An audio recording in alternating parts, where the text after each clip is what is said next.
back to the DK Custom Products YouTube channel. My name's Kevin. This is Hoodie.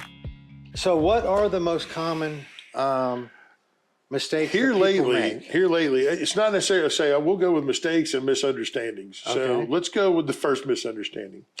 When the federal government made it mandatory that tire pressure monitoring systems be installed on just about everything, it didn't hit the motorcycle industry until a few years ago. And at first it was just with CVOs. Now, anything that's got reflex defensive rider systems on it has got tire pressure monitoring systems.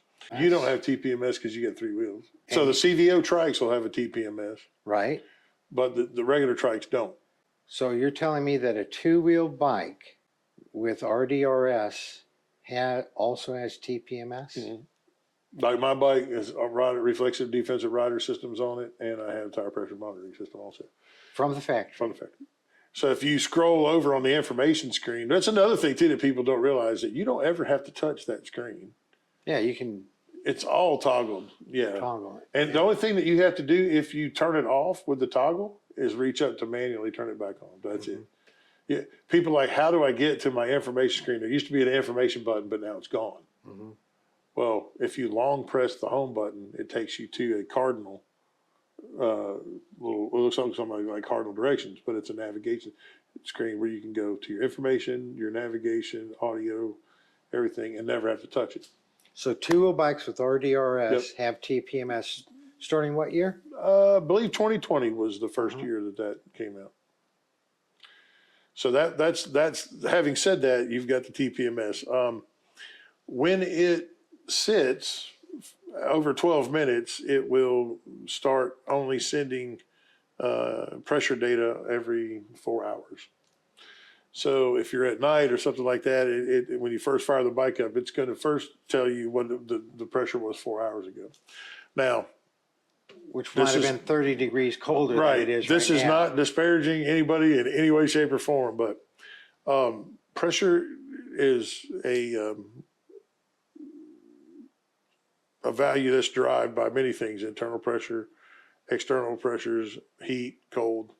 You can watch a tire pressure monitoring system if you wanted to. If it's cold outside, your tire pressure is going to drop. If it's hot outside, your tire pressure will come back up. What we get a lot at the dealerships are, when I'm going down the road, my tire pressure changes. Because the tire heats up. The tire heats up. And a lot of times it'll go high because it only measures to like 50 pounds or so, maybe a little over. But again, nothing to worry about. It'll throw you that light to let you know that the tire pressure is high.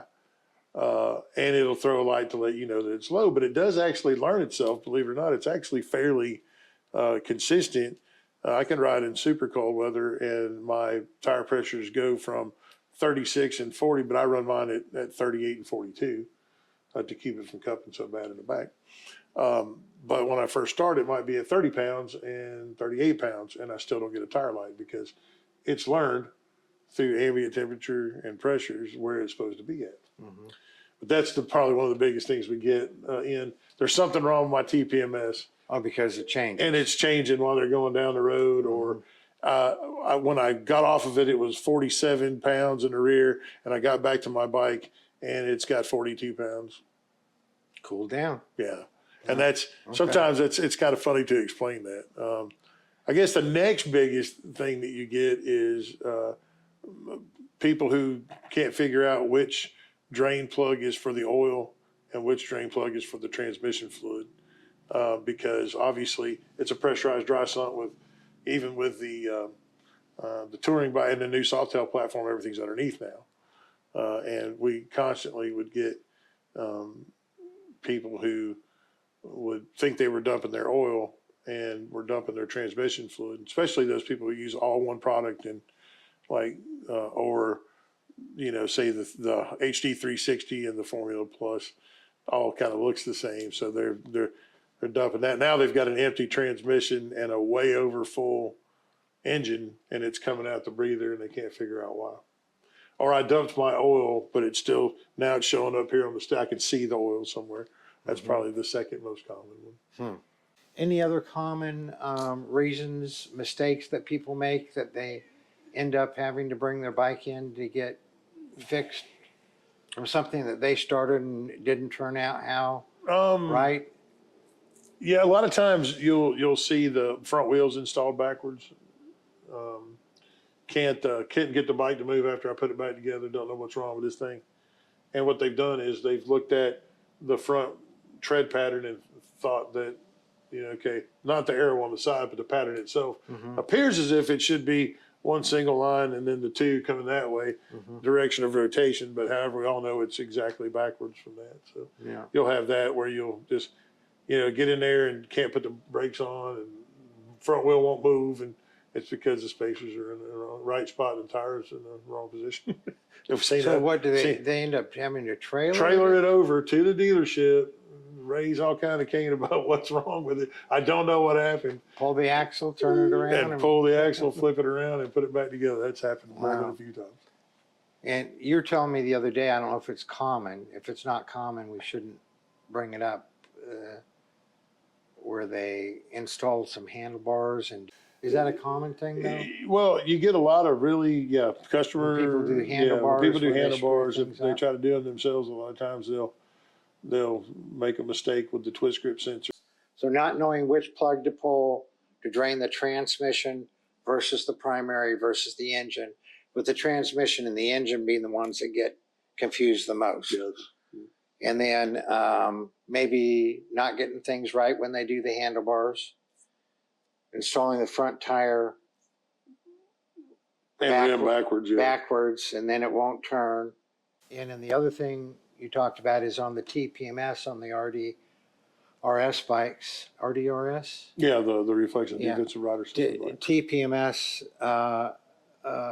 on the RDRS bikes, where the pressure is changing. When the bike's not moving, it's only sending a signal every 4 hours.